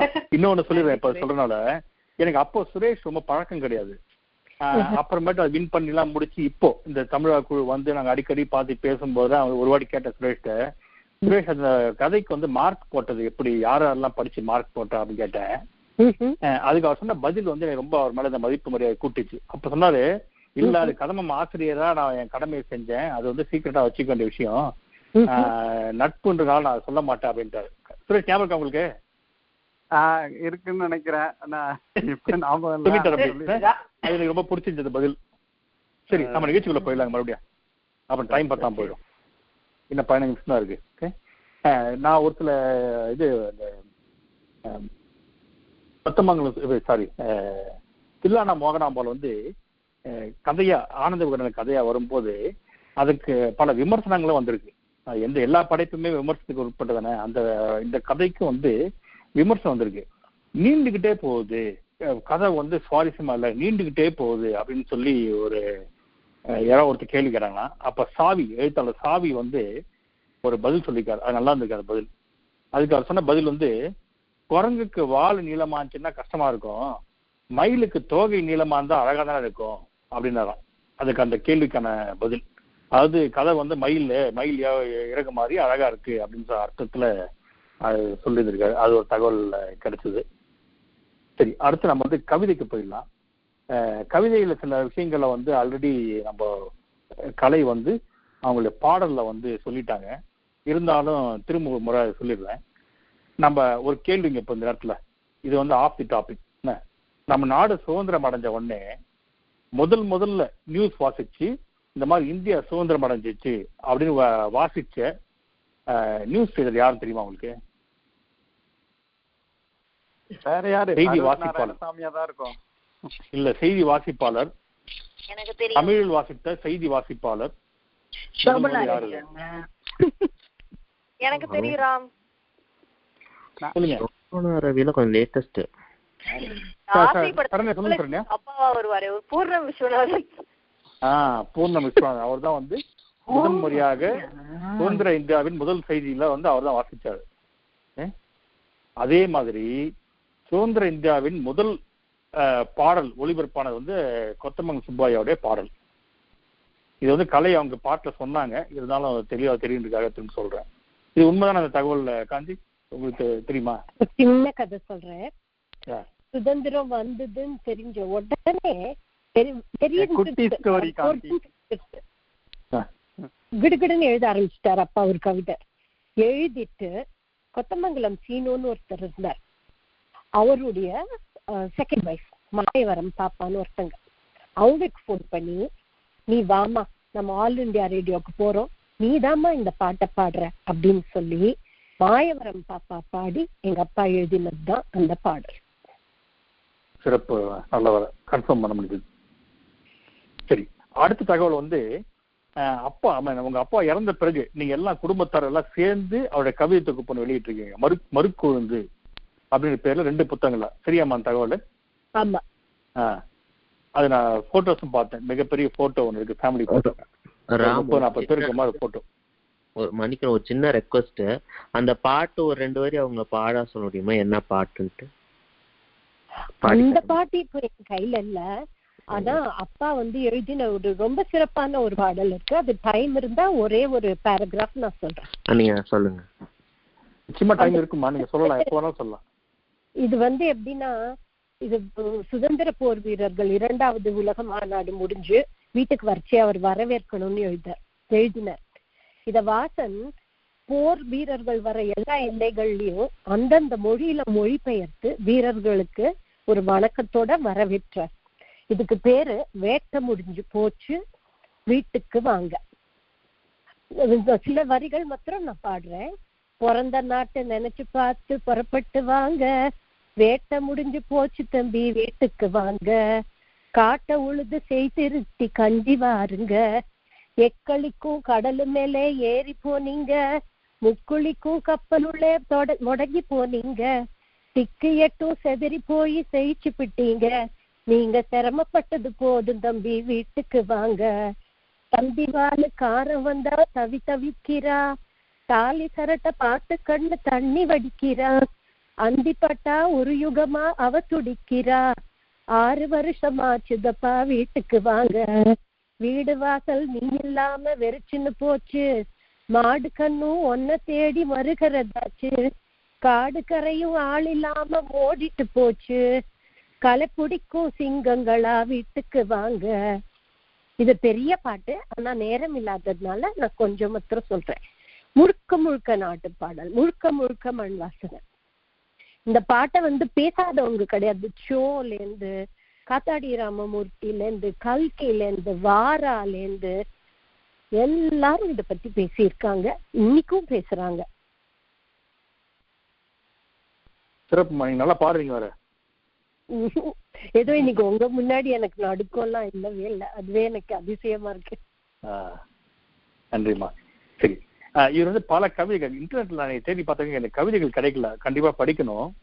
அது அந்த இவரோட கவிதையில மிகச் சிறப்பா சொல்லக்கூடிய விஷயம் அந்த எளிமையான நடையில இருக்கிறதுனால எல்லாருக்குமே புரியுது அப்படின்ட்டு அதுக்காக தான் அந்த டிகேசி கூட இவருக்கு அந்த மண்ணாங்கட்டி அப்படின்ற மண் வாசனை இல்லாம எளிமையா எழுதியிருக்காரு, மண் வாசனையோட அப்படிங்கிற பட்டத்தை கொடுத்துருக்காரு. இப்ப குழுல ஒரு தாலாட்டு பாடல் போட்டிருக்கேன், அதை பொறுமையா படிச்சுக்கலாம். இப்ப நேரமின்மைக்காகவே நான் அதை வேகமா விட்டு போறேன். அதுல ஒரு தாலாட்டு பாட்டு, அந்த குழந்தைய பாடும்போது அந்த வரிகள் பாருங்க. திலகர் பிறந்தாரோ, சிதம்பரனார் வந்தாரோ, செந்தமிழ் பாரதி தான் திரும்ப பிறந்தாரோ, ஆதியாய் தன்மைந்தன் ஆளுவதை கண்காண மோதிலால் நேரு முன்னே பிறந்தாரோ. எல்லாம் அந்த தாலாட்டு பாட்டை கூட தேசப்பற்று மிகுந்த பாட்டாதான் இது அழகா ஒழிச்சிருக்கு. உங்ககிட்ட கவிதை தொகுப்பு நான் வாங்கிட்டு படிக்கிறேன் காந்தி, படிக்கணும்னு ஆசையா இருக்கு. நான் உங்களுக்கு ஒரு செட்டு, உங்க குழுக்கு ஒரு செட் அத்தனை புக்கும் ரெடியா வச்சிருக்கேன். அதான் சொன்னேன், ஃபுல் செட். மறுபடியும் 2 வால்யூம், சினிமா பாட்டு, ராவ் பகதூர் சிங்காரம், தில்லான மோகன் அம்பாள், ஒரு ஃபுல் செட் வச்சிருக்கேன். அருமை அம்மா. நீங்க மிஷிகன்ல தான் இருக்கீங்களா? நீங்க? நான் அபர்னீஸ்ல இருக்கேன். ஓ சரி சரி. இப்ப நீங்க தாலாட்டுங்கிறதுனால நான் சொல்றேன், நீங்க எல்லாம் பழைய படம் பார்த்திருக்கீங்களா தெரியாது, நிறைய தாலாட்டு பாட்டு அப்பா எழுதியிருக்காரு. இதுல வள்ளியின் செல்வன் ஒரு படம் நிச்சயமா நீங்க எல்லாம் பார்க்கணும். ஏன்னா இப்ப உங்களுக்கு எல்லாம் பேசுன அப்புறம் எனக்கு தோணுது உங்க எல்லாருக்குமே அது பிடிக்கும். யூடியூப்ல போய் பாருங்க. அதுல கண்ணின் மணியே அப்படின்னு ஒரு பாட்டு வரும். அதுக்கப்புறம் 2 பேரு நாத்தனாரும் மதினியும் பேசிக்கிறாங்களாம். உனக்கு வாழையடி வாழை என வந்த குடும்பம் அப்படின்லாம் குழந்தை முக்கியத்துவம் சொல்றச்சே சொல்லுவாங்க. சோஃபாவில் ஏறி விளையாடுவான், கையில் பூனிலே மருந்தெடுத்தால் ஓடுவான், சும்மா சும்மா குதிரை மேலே ஆடுவான், நான் சொல்லித்தரும் பாடெல்லாம் பாடுவான் அப்படிலாம் குழந்தை போட்டு கடைசியில சொல்லுவாங்க, அம்மான் மகளுக்கு ஆசைப்பட்டு நீ ஆண் குழந்தை பெற நினைத்தாயோ, 2 பெண்ணாய் பிறந்தாலோ 2 ஆணாய் பிறந்தாலோ நாம் என்ன செய்வோம் அடி, ஏது செய்வோம். அப்புறம் ஔவையார்ல ரொம்ப அழகா ஒரு தாலாட்டு பாட்டு வரும், அவ்வை பிறக்கச்சே, தாலேலோ தாலேலோ அப்படின்னு. அது அப்பா எழுதின பாட்டு தான். அப்புறம் 1000 காலத்து பைராய் ராஜா 1000 ஆண்டுகள் வாழ்ந்திடுவாய், நோயும் நொடியும் முனை அணுகாமல் தாயும் தந்தையும் மகிழ்ந்திடவே அப்படின்னு இது வள்ளியின் செல்வன்ல இன்னொரு பாட்டு வரும். அப்புறம் சக்கரதாரிங்கிற படத்துல வா வா அம்புலியே அப்படின்னு ஒரு பாட்டு இவங்க புஷ்பவல்லி பாடுவாங்க. புஷ்பவல்லி எங்க அப்பாக்கு ரொம்ப ஃப்ரெண்டு. யார் புஷ்பவல்லி தெரியுமா? ரேகாவோட அம்மா. ரொம்ப மரியாதையா பேசுவாங்க. அவங்க எங்க வீட்டுக்கு எல்லாம் ஃப்ராங்கா சொல்லுவாங்களாம், ஊறுகாய் போட்டா கொண்டு கொடுப்பாங்களாம். ஸோ எங்க வீட்டுல புஷ்பவல்லி பத்தி ரொம்ப ஃபாண்ட் மெமரிஸ் நிறைய சொல்லுவாங்க. சிறப்புமா. சரி, நான் ஒரு 4-5 பாட்டு எடுத்து வச்சிருக்கேம்மா. அவருடைய திரைப்பட பாடல எனக்கு பிடிச்ச ஒரு 4-5 பாடல் இப்பதான் தெரியும் அதெல்லாம் அவர் எழுதுறாருன்ட்டு. ஆனா இவரா எழுதினாரு அப்படின்னு சொல்லி எடுத்து வச்ச ஒரு 4-5 பாடல் இருக்கு. அதை நான் யூடியூப்ல பிளே பண்றேன். சரியா கேக்குமான்னு தெரியல எனக்கு. நான் போடுறேன், உங்களுக்கு கேக்குதான்னு பாருங்க. முதல்ல வந்து வஞ்சிக்கோட்டை வாலிபன் படம் வந்து நீங்க எல்லாம் பார்த்துருப்பீங்களா? சபாஷ், சரியான போட்டி இல்ல? அந்த படத்துக்கு கதை வசனமும் அவர் தான் எழுதியிருக்காரு, பாடல்களும் அவர் தான் எழுதியிருக்காரு.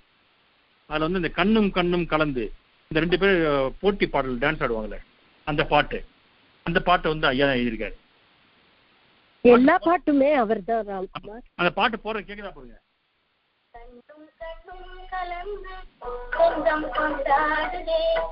கேட்டுச்சா? கேக்குதுங்க, கேக்குது. அடுத்த பாட்டு அதே வஞ்சிக்கோட்டை வாலிபன் தான். இந்த பாட்டு கேளுங்க.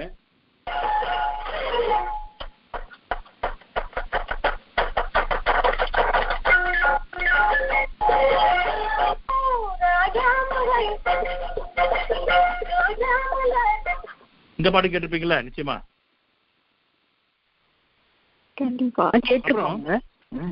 இந்த இன்னொரு பாட்டு, இந்த பாட்டு உண்மையில எங்க பாட்டு கேட்டேன்னு எங்க அப்பா ஞாபகம் வந்து கொஞ்சம் மூட் அப்செட் ஆயிட்டேன் அன்னைக்கு. இந்த பாட்டு எங்க அப்பாவுக்கு ரொம்ப பிடிக்கும். ஆனா கொத்தமங்கலம் சுப்பு அவர் எழுத பாட்டு எனக்கு தெரியாது.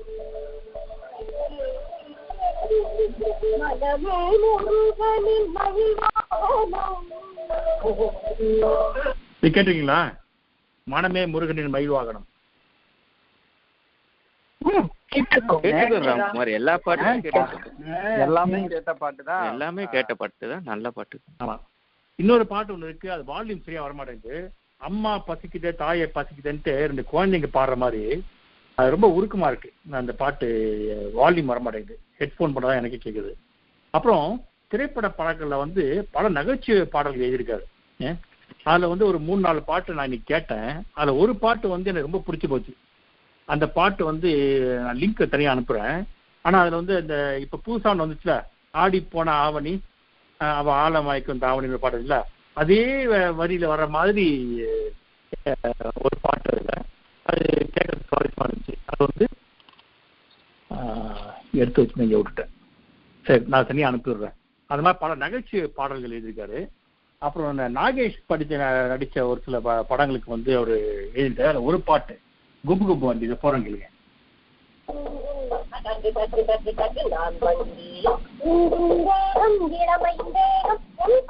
இது கேட்டிருக்கலாம்னு தெரியல, இது நான் கேட்டிருக்கேன். ஒரு காமெடி பாட்டு. அது பல காமெடி பாட்டு எழுதியிருக்காங்க அவர் படத்துலயே. அவருடைய கவிதை தொகுப்பு நிச்சயம் படிக்கணும், எளிமையா இருக்க சொல்றதுனால. கவிதையில் ஏதாவது கதை சொல்லுங்க, இல்லாட்டி நம்ம நடிப்பு டைரக்ஷன் போயிட. அடுத்தது கவிதையில ஏதாச்சும் இருந்தா சொல்லுங்க, கருத்தோ கேள்வியா இருந்தா. கொத்தமங்கலம் நிறைய நகைச்சுவை பேசுவாருன்றதுக்காக நீங்க இந்த பாட்டு நான் கேட்டிருக்கேன்னு சொன்னோடனே முன்னாடி மேனகா சொன்ன கமெண்ட் எனக்கு ஞாபகம் வந்துருச்சு. விடுங்க, அதை மறைச்சு என்ன ஆக போகுது. நீங்களா ஊதும் ஓடும் ரயில் ஒரு பாட்டு கேட்டிருக்கீங்களா? தெரியாது. ஊதும் ஓடும் ரயில் அதன் நீளம் 1.5 மைல். அதுவும் வந்து அப்பா எழுதின பாட்டு தான். அப்புறம் சேதுராமன் ஐயாக்கு ரொம்ப பிடிச்ச பாட்டு, ஆத்தோரம் கொடிக்காலாம் அரும்பரும்பா வெத்தலையா போட்டா செவக்குதுல பொன்மையிலே ஓம்மயக்கம் வெட்டி வேறு வாசம் வேடல பிள்ளை நேசம். அதுல நகைச்சுவையா வரும். ஒரு மாடு சொல்றாராம், மாமியா வீட்டுக்கு போறா போல மசமசன்னு நடக்கிற தொட்டி தண்ணியை கண்டா மட்டும் உறிஞ்சி உறிஞ்சி குடிக்கிற அந்த பாட்டா? ஆமா. எனக்கு ரொம்ப பிடிச்சப்பா. எப்படி நான் வச்சிருக்கேன் இன்னும்? ஏமா உங்களை பத்தி ஏதாவது மறப்பேன் நானா? மறந்துட்டியோன்னு யோசிச்சேனா? உங்களை மறந்தா நான் என்னையே மறந்த மாதிரி.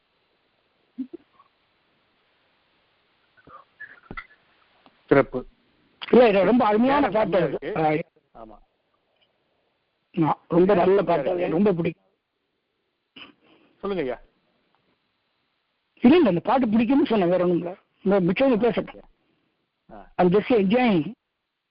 சரி, காந்தியோட பேசி கூட நாளை சுருக்கமா சொல்லி முடிச்சிடுறேன். பாட்டு அனுப்புறேன். பிரேமை பிரேமை பிரேமைன்னு பயங்கர சிரிப்பா இருக்கும். வசியம் மருந்து ஆட்டுக்குட்டிக்கு கொடுத்துருவா.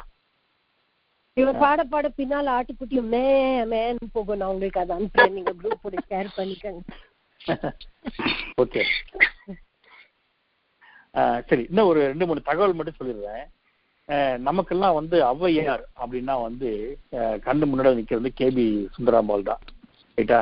இதை வந்து முதல் முறையா விஷுவலைஸ் பண்ணி அவங்களை ஔவையார் நடிக்க வச்சது வந்து கொத்தமங்கலம் சுப்பு அவருடைய டைரக்ஷன்ல தான். அவங்க தான் வந்து இந்த ஔவையார் படத்தை எடுத்து கேபி சுந்தராம்பாளை வந்து நடிக்க வச்சது. அந்த காலத்திலேயே 1.5 லட்ச ரூபா 2 லட்ச ரூபா போட்டு செட்லாம் போட்டு இப்போ சங்கர்லாம் பாராட்டுறோம்ல, அந்த மாதிரி ஆதி காலத்து சங்கர் வந்து நம்ம கொத்தமங்கலம் சுப்பு தான் இருந்திருக்காரு. அந்த படத்துல கதையை வந்து ஃபர்ஸ்ட் மேலோட்டமா எழுதிட்டு இருக்கும்போது ரொம்ப ஹெவி சப்ஜெக்டா இருந்துச்சான், போரிங்கா இருந்துச்சான். அப்புறமேட்டு தான் சுப்பையா கூப்பிட்டு எழுத சொல்லி அது ரொம்ப கலகலப்பா கிராண்டா கொண்டு போய் படத்தை சூப்பர் போய் ஹிட் ஆக்குனதா நான் படிச்சிருக்கேன். உங்க கருத்து என்ன சொல்லலாமா ஔவையார் படத்தை பற்றி? அதுதான் உண்மை. நிறைய பேர்கிட்ட வாசல் கொடுத்தார், யார்கிட்டயும் திருப்தி இல்லை. கடைசியில அப்பா கிட்ட கொடுத்து டைரக்ட் பண்ண சொன்னார். அண்ட் அப்பா வந்து அதுல எல்லாம் ஸ்டால்வர்ட்ஸ், அதுல இல்லாத ராகமே கிடையாது. நேமினி சங்கர் சாஸ்திரி தான் அதுல வந்து வீணை. இந்த மாதிரி எல்லா டாப் ஆஃப் த பீப்புள், கருப்பும் டாப். அதுல வெண்ணிலா வேணும் ஒரு பாட்டு வரும், நீங்க கேட்டீங்களா தெரியல.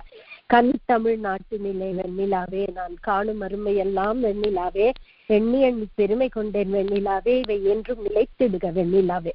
உங்க குரூப்ல இருக்கிறவங்களுக்கு எல்லாம் அந்த பாட்டு ரொம்ப பிடிக்கும். நான் அதை ஃபார்வர்ட் பண்றேன். கண்டிப்பா கண்டிப்பா பண்ணலாம். அது மட்டும் இல்ல, அந்த படத்துல வந்து ஐயா ஒரு கேரக்டர் நடிச்சிருக்காரு, ஒரு நகைச்சுவை கதாபாத்திரத்துல தான் ஐயா நடிச்சிருக்காரு ஔவையார் படத்துல. அது ஒரு தகவல். அது கூட நடிச்சது என்னோட சிற்றனை சுந்தரிபாய். ஆமா, சுந்தரிபாய் அவர்கள் நடிச்சாங்க. ஆமா ஆமா, எல்லாமே அதுல பிரம்மாண்டம். நீங்க பாத்தீங்கன்னா சில விஷயங்கள் ஔவையாருக்கு யூனிக்கா இருக்கும், எல்லார் தலையிலயும் முண்டாசு இருக்கும். ஆமா, அந்த படத்துக்கு வந்து கதை வந்து 2 வருஷம் எடுத்துட்டாராம். 2 வருஷம் எடுத்து தகவலை கலெக்ட் பண்ணி அப்போதைக்கு ஔவையாரை பத்தி தெரியாத பல விஷயங்கள், 6 ஔவையார் இருந்தாங்க, 7 ஔவையார் இருந்தாங்கன்றதெல்லாம் வந்து அப்பதான் அவர் கொண்டு வந்ததான் கொண்டு சொல்றாங்க. நான் ஒரு ஆர்டிக்கிள் அனுப்புறேன், ஔவையார் பத்தி ஒரு மலர் வந்திருக்கு. அதுல இவர் நிறைய நகைச்சுவையான விஷயம், அவங்கள வந்து ஒரு யானை துரத்து இருக்கு, அப்புறம் அந்த மாதிரி நிறைய நடந்திருக்கு. அதெல்லாம் நான் உங்களுக்கு அனுப்புறேன். அப்புறம் அவர் பாடல் எழுதின படங்கள் தான் பெரும்பாலும் நடிச்சிருக்காரு, பாடல் எழுதாத படங்களும் சில நடிச்சிருக்காரு. இன்னொன்னு வந்து மிஸ் மாலினி அப்படின்னு ஒரு படத்தை வந்து இவர் டைரக்ட் பண்ணிருக்காரு. இதோட சிறப்பு அம்சம் என்னன்னா, ஆர்.கே. நாராயணன் அவர்கள் எழுதிய ஒரு ஆங்கில புத்தகத்தை தழுவி எடுக்கப்பட்ட படம் இது. இந்த படம் வந்து முழுக்க ஒரு நகைச்சுவை படம். இதை வந்து எழுதி இயக்கி கதாநாயகனும் நடிச்சு இந்த படம் வந்து பல வெற்றி படமா அமைஞ்சிருக்கு. இது அப்படியே ஹிந்திலையும் டப் பண்ணிருக்காங்க பின்னாடி. இவர் வந்து பல படங்கள்ல நகைச்சுவையாகவும் நடிச்சிருக்காரு, ஹீரோவா நடிச்சிருக்காரு, குணச்சித்திர பாத்திரம் எல்லாம் நடிச்சிருக்காரு. கடைசியா அந்த தில்லானா மகனமல்ல மட்டும் நடிக்க முடியல அவரால். ராம் எல்லாருக்கும் தெரியாத ஒரே ஒரு விஷயம், அவர் அருமையான புகைப்படக்காரர். வீட்லயே ஸ்டுடியோ வச்சு அழகா கேமரா வாங்கி, அந்த காலத்து கேமரா எல்லிசார் டங்கன் அந்த மாதிரி கேமராமேன் எல்லாரும் தானே அவருக்கு தோஸ்து. State of the art equipment வாங்கி வீட்லயே ப்ராசஸ் வந்தார். அதுல அவர் எடுத்த ரொம்ப அழகான ஒரு படம் என்னன்னா, அந்த காலத்து கண்ணாடி எப்படி ஆடும் தெரியுமா, அதுல அந்த டிரா வந்து நம்ம மூடலாம், அப்படி செமை சர்க்கிள் மாதிரி இருக்கும், திறக்கலாம். அதை எங்க வீட்டுல பூனை வந்து அந்த கண்ணாடியில தம் மூஞ்சிய பார்த்துருந்தது. அதை இவரே போட்டோ எடுத்து அவரே டெவலப் பண்ணி, அது ரொம்ப அழகான போட்டோ. அந்த பூனை தன் முகத்தை கண்ணாடியில ரசிக்கும். இது எங்கேயுமே படிக்கலாமா கூகுள்ல கூட? அது வெற்றி வராத விஷயம் அது. எனக்கே ஞாபகம் இருக்கு, எங்க வீட்டுல டார்க் ரூம்னு ஒரு ரூம், எங்க ஒரு லைப்ரரி ரூம் இருக்கும், அந்த லைப்ரரி பக்கத்து ரூம் இந்த டார்க் ரூம். அது பிற்காலத்துல என்னாச்சுன்னா பூனை குட்டி போடுற ரூமா மாறிட்டு. பட் நிறைய போட்டோ எடுப்பார் அப்பா, தானே டெவலப்பும் பண்ணுவார். ரேக்லா ஓட்டுவார், பயங்கரமா ரேக்லா ஓட்டுவார். ஏன்னா கிராமத்துல வளர்ந்தவர் தானே, எதுக்குமே அஞ்ச மாட்டார். ரேக்லா ஓட்டுவார், மாட்டு வண்டி ஓட்டுவார், சீட் ஆடுவார், நாடகம் போடுவார், வேஷம் போடுவார், எல்லாம் பெண் வேஷம், குறிப்பா பெண் வேஷங்கள் அந்த காலத்துல இவர் தான் போட்டிருக்காரு. அண்ட் அப்பாவை முன்னுக்கு கொண்டு வந்தது முக்கியமான விஷயம் ராமாயணம். எங்க தாத்தா சொல்லிட்டு இருந்த ராமாயணத்தை ஒரு பீரியட்ல இவர் சொல்ல ஆரம்பிச்சார். அந்த ஒரு வாரம் இவருக்கு புகழ் ஆரம்பிச்சது. அது கடைசியில என்னன்னா, ரமானந்த் சாகர் அப்பாக்கு ரொம்ப மரியாதை வச்சவர். ஒரு வாட்டி இன்சானியத்னு ஒரு படம் உங்களுக்கு எல்லாம் தெரியுமா தெரியாது, அதுல ஜிப்பின்னு ஒரு குரங்கு நடிக்கும். அந்த குரங்கு திலீப் குமார், ரமானந்த் சாகர் எல்லாரும் எங்க வீட்டுல வந்து தங்குனாங்க. அந்த பீரியட்ல அப்பா வந்து ரமானந்த் சாகருக்கு ராமாயணத்தை நிறைய சொல்லி அது அவருக்கு இன்ஸ்பிரேஷனா வந்துதான் ராமாயணம் நடிக்க. இத வந்து ரமானந்த் சாகரோட பிஏ ஒரு பத்திரிகையில எழுதியிருக்க. சிறப்புமா. இவர் பத்மஸ்ரீ வாங்கியிருக்காரு, கலைமாமணிக்கு ஈக்குவலான அவார்டு வாங்கியிருக்காரு தமிழ்நாடு கவர்மெண்ட் இருந்து. இந்த காலத்துல கலா சிகாமணி பேர் மறந்துட்டு 1971 பத்மஸ்ரீ அவார்டு வாங்கியிருக்காரு. சிறப்புமா. வேற ஏதாவது எப்படி அப்பா திட்டுலாம் வாங்கிருக்கீங்களா, அடி வாங்கிருக்கீங்களா? எனக்கு 8 வயசு அப்பா போச்சு. ஆனா ஒண்ணு நல்லா ஞாபகம் இருக்கு. ஒரு வாட்டி எங்க அம்மா என்ன திட்டா. எங்க அம்மா திட்டான்னு நான் அழுத போது அப்பா என்ன தூக்கி மடியில வச்சுட்டு, இப்போ நான் போனேன்னா அவ என்னையே அடிச்சுடுவா, அவ அமைதியாட்டும், அப்புறம் நான் போய் பேசுறேன் அப்படின்னாரு. எல்லாத்துலயுமே ஒரு சிரிப்பு ஒண்ணு கொண்டு வந்துருவாரு, எல்லாத்துலயும் ஒரு ஜோக் ஒண்ணு கொண்டு வந்துருவாரு. நிறைய செடி வளர்ப்பாரு. எங்க வீட்டுல எல்லாரும் சொல்லுவாங்க, உனக்கு ஞாபகம் இருக்கா, சப்போட்டா மரத்தடியில அப்பா இந்த விஷயத்த என்கிட்ட சொன்னார், கொய்யா மரத்துக்கிட்ட அப்பா இந்த விஷயத்த என்கிட்ட சொன்னார். ஸோ அந்த மண் வாசனை நிறைய உண்டு. பேனா கலெக்ஷன் நிறைய வச்சிருப்பாரு, விதவிதமா இருக்கும் பேனாக்கள். மாடு ஒண்ணு ரொம்ப ஆசையா வளர்த்தார். எப்பவுமே எங்க வீட்டுல மாடு உண்டு. அப்பா ஒரு வாரம் போறதுக்கு முன்னாடி அது அவளை வச்சுக்க முடியலன்னு எஸ்எஸ் பர்சன் படப்பையில ஒரு பெரிய ஃபார்ம் வச்சிருந்தார். அங்க அமுச்சு விட்டார் எங்க லட்சுமி அம்மாவை. எங்க லட்சுமி அம்மா போன அடுத்த வாரம் அப்பா போயிட்டார். அப்புறம் நாயும் பூனையும் எப்பவுமே இருக்கும். அப்புறம் மகான்களுடைய பழக்கமும் ஆசீர்வாதமும் நிறைய உண்டு. எவ்வளவுக்கு எவ்வளவு தமிழ் பண்ணாரோ அவ்வளவுக்கு எவ்வளவு ஆன்மீக ஈடுபாடும் இருந்தது. அண்ட் முழுக்க முழுக்க எல்லாருமே ஃப்ரெண்ட் அவருக்கு. சமபந்தி போஜனம் தான் எப்பவுமே அவருக்கு. ஒரு முஸ்லிம் பாய் ரொம்ப ஃப்ரெண்டு, ஒரு கிறிஸ்டியன் ஃப்ரெண்டு, ஒரு ராவுத்தர் ஃப்ரெண்டு. அந்த காலத்திலேயே காந்திய கொள்கைங்கிறதுனால அவர் கல்யாணத்துக்கு போதே சொல்லிட்டாராம், நான் மாடியில சமபந்தி போஜனம் தான் சாப்பிட போறேன் அப்படின்னு எங்க தாத்தா கிட்ட. அண்ட் அவரை மதிச்சு எங்க தாத்தாவும் வந்து அவர் கூட அந்த சமபந்தி போஜனத்துல உட்கார்ந்தார். வேறுபாடே கிடையாது, பாகுபாடே கிடையாது. சிறப்புமா. எனக்கு ஒண்ணே ஒண்ணு ஞாபகத்துக்கு வருதுங்க. பொதுவா காந்தியடிகள் மேல அவருக்கு ரொம்ப பக்தி எல்லாம் இருந்ததுனால ஒரு இதுல ஒரு நகைச்சுவையா சொல்லியிருப்பாரு. இப்போ பொதுவா வழக்கு வந்துச்சு அப்படின்னா, நம்ம அந்த குடும்ப சூழ்நிலை பத்தி பேசினாங்களே காந்தியம்மா, அப்போ வந்து அவர் வந்து எப்பவுமே ஒரு குடும்பம் அப்படின்னா அவங்க சேர்ந்தே இருக்கணும், அதுக்கு என்ன வேணாலும் செய்யலாம் அப்படிங்கிற மாதிரிதான். காந்தியடிகள்கிட்ட ஒரு வழக்கு வந்தா 10 வழக்கு வந்துச்சு அப்படின்னு சொன்னா 10 வழக்குமே அவர் கோர்ட்டுக்கு போகாத மாதிரி சமாதானம் பேசி விட்டுருவாரு. அந்த அளவுக்கு காந்தியடிகள் வந்து குடும்பத்தை இணைச்சு வைக்கிறதுல ரொம்ப ரொம்ப மெனக்கிடுவாரு அப்படின்னு சொல்லியிருப்பாரு. அதே மாதிரி இந்த தந்தனத்தம் அப்படின்னு பாடல் தொடங்குறாரு இல்லையா, காந்தியோட சரிதத்தை பாடும்போது தந்தனத்தம் தொடங்கிப்பாரு. அப்ப வந்து இந்த வில்லுப்பாட்டு எப்படி வந்துச்சு அப்படின்னு கேட்கும்போது, தந்தனத்தம் அப்படிங்கிறது வந்து தன்னை தந்தோம் தன்னை தந்தோம், அதுதான் வந்து மருவி தந்தனத்தம் தந்தனத்தம்னு ஆயிடுச்சு. இப்போ ஒரு கல்யாணம் திருமணம் அப்படின்னு நடக்கும்போது ஒரு மணமகன் வந்து தன்னை தந்தோன்னு இருக்கணும். அவன் வந்து மனைவிட்டையும் மனைவி வந்து தன்னையே கணவன்கிட்டையும், அவங்களுக்கு 2 பேருக்கும் குழந்தைகள் பிறந்தா அது வந்து அம்மா அப்பாவுக்கும் தன்னை தந்து வாழ்ந்துச்சுன்னா அந்த குடும்பம் வந்து சிறப்பா அமையும் அப்படின்னு ஒரு இதுல விளக்கம் சொல்லியிருக்காரு. அது உண்மையிலே ரொம்ப அருமையா இருந்துச்சு. இந்த குடும்பம் அப்படின்னா எப்படி அமையணும் அப்படிங்கிறதுலயே அவருடைய அந்த கருத்து வந்து ரொம்ப பலமா இருக்கு. நாங்க 35 பேர் கூட்டு குடும்பங்க. ஓ, எனக்கு ஒரு சந்தேகமா, அவங்க எந்த ஊரு? நான் ஒவ்வொரு இடத்துலயும் வேற மாதிரி போட்டுருக்காங்க. சில இடத்துல எந்த ஊரு அவங்க அப்பாவுக்கு? எந்த? செட்டிநாடு கொத்தமங்கலம். செட்டிநாடு. சரிம்மா, கொத்தமங்கலம் எங்கம்மா இருக்கு? செட்டிநாட்டுல கொத்தமங்கலம் இருக்கு இல்லைங்களா, அந்த ஊரு தான். சரி. ஏதோ கண்ணேரி ஏந்தல்ன்ற ஒரு இடத்துல பிறந்தாரு, அப்புறம் வந்து கொத்தமங்கலம் வந்தாருன்னு போட்டிருந்தது, அதனால கேட்டேன். கொத்தமங்கலம் வந்து எங்க ஊர்ல இருந்து ரொம்ப பக்கங்க. என் புதுக்கோட்டையில இருந்து 25 கிலோமீட்டர் கொத்தமங்கலம். அரிமளம் கொத்தமங்கலம் அங்க பக்கத்துல தான், பட்டுக்கோட்டை பக்கத்துல வரும். புதுக்கோட்டைக்கும் பட்டுக்கோட்டைக்கும் அந்த ட்ரையாங்குலர் ஷேப்ல வரும். ஏன்னா சரிங்க, ஏன்னா அவருடைய எழுத்துக்கள் எல்லாம் அந்த திருவாரூர் அதை மையப்படுத்தி இருக்கு. தில்லானா மோகனாம்பாலும் சரி, பந்தநல்லூர் பாமாவுமே மாயவரத்துக்கு பக்கத்துல இருக்கு. அந்த பந்தநல்லூரும் அதை அவர் அந்த பக்கமா எழுதியிருக்காருன்னு ஒரு சந்தேகம். நன்றிங்க. பேசாதவங்க கருத்து சொல்லுங்க. செந்தில், லக்ஷ்மண், திருமூர்த்தி, ஆனந்த். ராம், ஆக்சுவலா அந்த நீங்க ஔவையார் பத்தி பேசுனீங்க இல்லைங்களா? ஆமா. அது அது வரைக்கும் சினிமா படமே பார்க்காத அவரு, நம்ம மூதறிஞர் ராஜாஜி விரும்பி பார்த்த ஒரே படம் ஔவையார் அப்படின்னு சொல்லி அவர் ஒரு பாராட்டு விழாவிலையும் வாசலையும் கொத்தமங்கலம் சுப்பு அவர்களையும் பாராட்டினதா கேள்விப்பட்டிருக்கேன் ராம். ராஜாஜி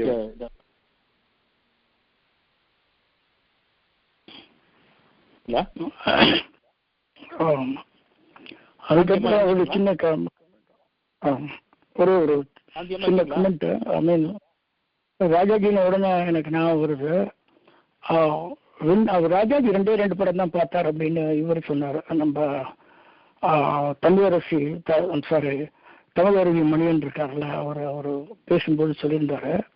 அதில் ஒன்று அவர் சொன்ன மாதிரி அந்த ஔவையார் படமா.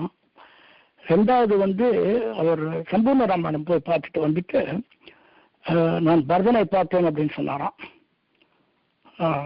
அவர் வாழ்க்கையிலே அவர் பார்த்தது 2 படம் தான், ஔவையார் சம்பூர்ண ராமாயணம் தான் அப்படின்னு சொல்லுவாங்க. பெரியார் ஒரு படம் கூட பார்த்ததில்லை அப்படிம்பாங்க. ஒரே நிமிஷம் காந்தியம்மா இருக்கீங்களா? கேக்குதா? அப்போ அவங்களுக்கு கேட்கல.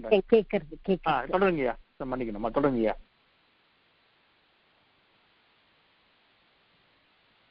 சொன்னது நீங்க பேசுனீங்க. பேசுனது காதல இல்லையா? நான் வீட்டுல இருக்கேனா? இல்ல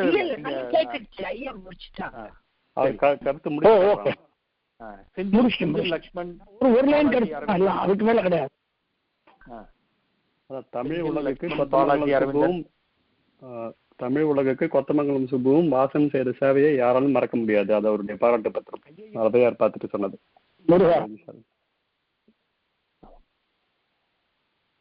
மதுனிகா, உங்களுக்கு ஏதாவது இருக்கா? மதுனிகா, அரவிந்தன். இல்லைங்க, ரொம்ப நல்லா இருக்கு. எனக்கு நிறைய தகவல் இந்த கால்ல தான் தெரிஞ்சது. நிறைய தெரியாத விஷயங்கள் நிறைய தெரிஞ்சுக்கிட்டேன். நன்றிங்க. திவ்யா, ஜெயக்குமார், உங்களுக்கு ஏதாவது? நம்ம அப்படியே தகவல்லாம் கேட்டு ரொம்ப ரசிச்சு கேட்டுட்டு இருக்கோம். சரி. சங்கர், உங்களுக்கு? ராம், ரொம்ப நல்லா சிறப்பா இருந்துச்சு ராம். இந்த மாதிரி ஒரு நிகழ்வை தான் எதிர்பார்த்தோம். அதே வகையில ரொம்ப சிறப்பா இருந்துச்சு. ஜெயக்குமார், உங்களுக்கு ஏதாவது கருத்து இருக்கா? ஜெயக்குமார், எல்லா தகவலும் ரொம்ப நல்லா இருந்துச்சுங்க ராம்குமார். கொத்தமங்கலம் சுப்புன்னா ரேடியோல அவர் பாடல் எழுதியவர் கொத்தமங்கலம் சுப்புன்னு சொல்லுவாங்க, உடனே ரேடியோ ஆஃப் பண்ணிடுவாங்க. ஏன்னா அந்த மியூசிக் பிடிக்காததுனால. அதுதான் எனக்கு ஞாபகம் வந்துச்சு. சினிமா பாட்டுக்கு அப்புறம் அதை கட் பண்ணிடுவாங்க இல்லையா, அது மட்டும் எனக்கு ஞாபகம் இருந்துச்சு. தீபா, கவிஞர் தீபா, நீங்க கருத்து இருக்கா? நான் லேட்டா தான் சேர்ந்தேங்கிறான். அவங்க வாய்ஸ் ரொம்ப ஸ்வீட்டா இருந்தது. அவங்க காந்தி அவங்க பேசுனது நான் அப்படியே அவங்க பேச பேச அப்படியே அமைதியா கேட்டுட்டே இருந்தேன். நிறைய விஷயங்கள். ஆளுமே ஸ்வீட் தான் தீபா, ஆளுமே ஸ்வீட் தான். ரொம்ப ஸ்வீட்டா இருந்ததுங்க. கொஞ்சம் தமிழா அம்மா உங்ககிட்ட இருந்து தில்லானா மோகனாம்பாள் புக் வாங்குறதுக்கு இப்படி பேசுறாரு அவரு. நிறைய கொஞ்சம் தமிழ் பேசினாங்களாக்கும். இல்ல, நம்ம ஆர்வலர் குழு ஆரம்பிச்சப்போ முதல் பட்டிமன்றம் கம்பராமாயணத்தை பத்தி முதல் பட்டிமன்றம் வச்சோம். அப்ப காந்தி அம்மா வந்திருந்தாங்க. அங்க இந்த தலைப்பு நீங்க எடுத்து பேசினதுக்கே நான் ரொம்ப பாராட்டுறேன்னு ரொம்ப பாராட்டி பேசினாங்க. எனக்கு அது ஞாபகம் இருக்கு, நிறைய பேருக்கு ஞாபகம் இருக்குன்னு நினைக்கிறேன். ஆமா, அது அவன் கம்பன் கூடி எடுக்கணும்னு சொல்லி நம்ம ஆசீர்வாதம் பண்ண முதலாளம் அவங்கதான். இந்த வருஷம் எனக்கும் நல்லா ஞாபகம் இருக்கு. கண்டிப்பா பயங்கரமா ஊக்கமிட்டு பேசினது எனக்கு நீங்க எல்லாம் அழகா அருணகிரிநாதர் விழா எடுக்கணும். நீங்க அருணகிரிநாதர் தமிழ் அவரோட தமிழை ரசிச்சு திருப்புகழ நீங்க போனீங்கன்னா அதுல இருக்கிற விஷயங்கள்ல வரலாறு தெரிஞ்சுக்கலாம். அது நீங்களே படிச்சு நீங்களே பண்ணுங்க, நானும் சேர்ந்து. கண்டிப்பாமா ராம், நான் ஒரே ஒரு 4 வரி, இந்த எல்லாரும் இந்த இது கேட்டீங்க இல்லையா, மனமே முருகனே, ஆமா, அதுல எழுதாத சினிமால வராத 4 வரி, விழிகளில் ஆனந்த கண்ணீரு, வடிவேலன் அபிஷேக பன்னீரு, சிரமே முருகனின் திருச்சேவடி, இந்த ஜென்மம் அவனுக்கு பால் காவடி, மனமே முருகனின் மயில் வாகனம். அப்பா வந்து அட்டானாலதான் போட்டார். ஆனா எம்எஸ்சி என்ன சொன்னாராம், அட்டானா ராகம் மிரட்டுற ராகம் மாதிரி இருக்கு, சாஃப்டா ஒரு ராகம் வேணும் அப்படின்ட்டு ஹிந்தோளத்துல மாத்திட்டார். சிறப்பு சிறப்புமா. வேற யாருக்காவது கருத்து இருக்காங்க? இல்ல பத்தே கலாய்ச்சி. ஆமா, இன்னொன்னு சொல்லி முடிக்கணும்.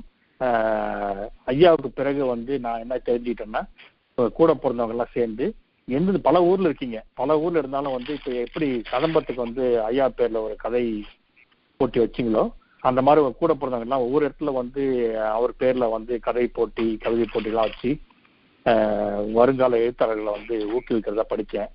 அந்த பணியை வந்து மேலும் மேலும் சிறக்க வாழ்த்துக்கள், இறைவனை வேண்டிக் கொள்கிறோம்மா. எல்லாம் சிறப்பாக அமையட்டுமா. உங்களுக்கும் ரொம்ப நன்றி ராம், எல்லாருக்கும் ரொம்ப நன்றி. நான் தெரிஞ்ச பேர்லாம் சொல்றேன்.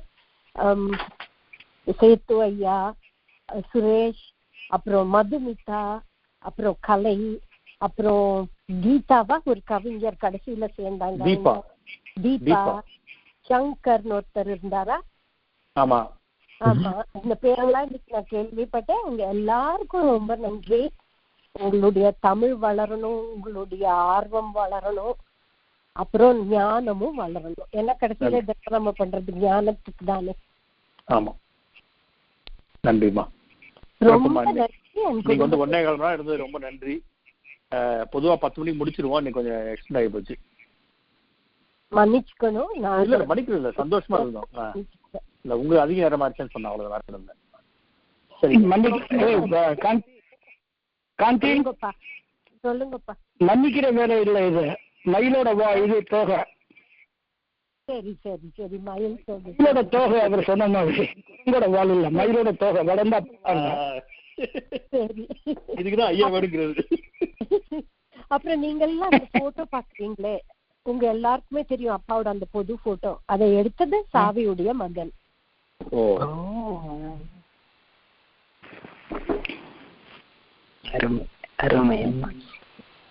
சரிங்க சாந்தி, ரொம்ப இனிமையா இருந்துச்சு. நல்லா பேசுனீங்க, நிறைய தகவல்கள், நல்லா பாடுனீங்க, ரொம்ப சிறப்பா இருந்துச்சு. நன்றி காந்தி, இன்னைக்கு வந்ததுக்கு. நான் தான் உங்களுக்கு நன்றி சொல்லணும். மிகவும் நிறைய சந்தோஷம் கலந்த நன்றி உங்க எல்லாருக்கும். உங்க எல்லாருடைய எல்லா வேள்விகளும் நல்லா நடக்கணும்னு முருகனை பிரார்த்திக்கிறேன். சிறப்புமா, நன்றிமா. அப்ப இந்த நிகழ்வு முடிச்சுக்கலாங்க. அப்போ எல்லாருக்கும் இனிய இரவு. சிறப்பாக நன்றி ராம். வணக்கம். யாருக்கு வணக்கம் ராம். Ram very good. எல்லாருக்கும் இரவு வணக்கம். நல்ல ப்ரோக்ராம், வெரி குட் ப்ரோக்ராம். நன்றி. ரொம்ப நல்லா அழகா பண்ணீங்க ராம். நன்றிமா. நன்றி.